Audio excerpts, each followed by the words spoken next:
You finally did it. You went no contact. You stopped answering, you stopped explaining, and now part of you is waiting. Waiting to see if they fell apart. Waiting to find out if they even notice that you're gone. Stay right here, because I'm going to tell you exactly what's happening right now, on their side and on yours. Hi, I'm Julie with Grace and Grit Reinvented, and if you're new here, welcome. This channel is for men and women who are trying to make sense of a relationship that is impossible to understand. People who feel confused, exhausted, and completely alone. You're not crazy, and you're not alone. Today we're talking about what really happens after no contact. What happens inside of you? What happens to them? And why staying strong is the most powerful thing you will ever do. First, let me tell you what no contact actually is. Because a lot of people think it means going quiet for a few days or blocking someone on their phone. No contact is the removal of yourself as a source of supply to the narcissist. No responses, no reactions, no explanations, no calls, no texts, no peeking at their social media. No letting mutual friends carry messages back and forth. Nothing. And I want you to understand why that matters so deeply. A narcissist feeds on your energy. Your emotions, good or bad, are their fuel. Your tears are fuel. Your anger is fuel. Your hope, your love, your confusion, all of that is fuel. When you go no contact, truly, genuinely no contact, you cut off that supply completely. And when that happens, everything changes for you and for them. No supply equals no power. Now, I want to be real with you about what the first few weeks of no contact actually feels like, because nobody prepares you for this.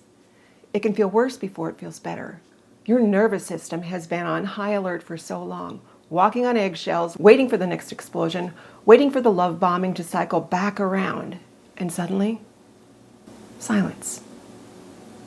Your brain doesn't know what to do with the quiet. You might miss them, not because they were good to you, but because your body got wired to the chaos.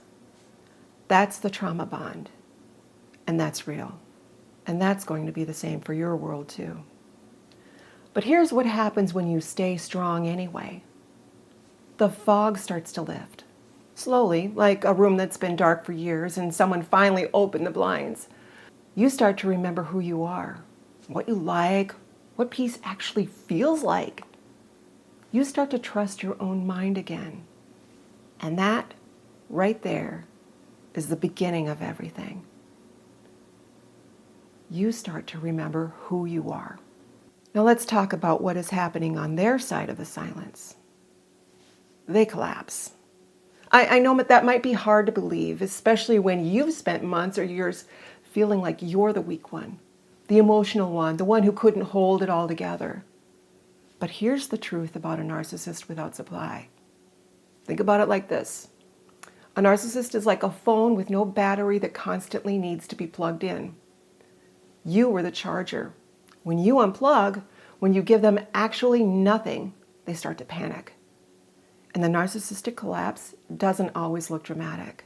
Sometimes it looks like a text out of nowhere. I miss you, or I've changed, or a sudden apology for something they never admitted before. Sometimes they send flying monkeys, mutual friends or family to check on you, carry messages, test whether or not they can get a reaction out of you. Sometimes they go after your reputation, start a smear campaign, tell people you are the problem. Every single one of those things, every one of them is a sign that the collapse is already happening. They are panicking because their source of supply is gone. And they are pulling out every tool in their tool belt to pull you back in.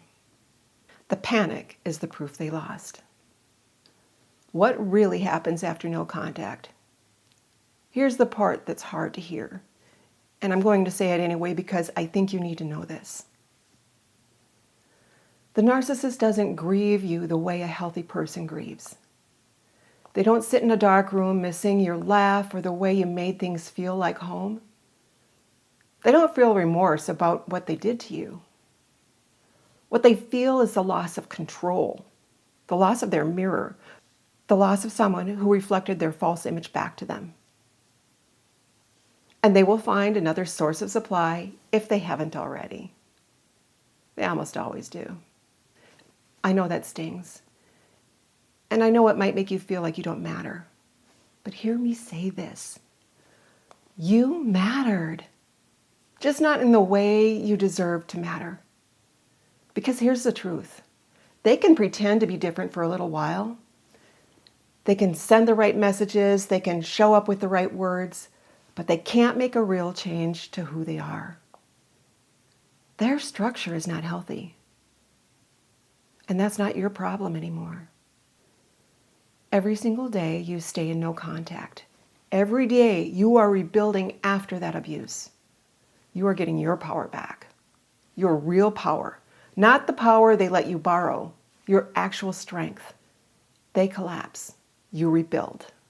That is what really happens after no contact. If any part of this felt familiar, if you recognized your story in something I said today, I want you to hear this one more time. You are not crazy. You're not weak. Going no contact is one of the hardest and bravest things a person can make themselves do. And if you've done it, I am so proud of you. Subscribe if this speaks to you. Share it with someone who needs to hear it. Because somewhere right now, there is a man or woman watching their phone and wondering if they matter. And maybe you can be the one to tell them they do. I'll see you in the next video. One where we talk about the narcissist's silent treatment. What it really is, why they do it, and why the silence is actually a weapon. You're not going to want to miss that one. Remember, you're not crazy. Thanks for joining me today. I'll see you in the next one. God bless. Take care. Bye-bye.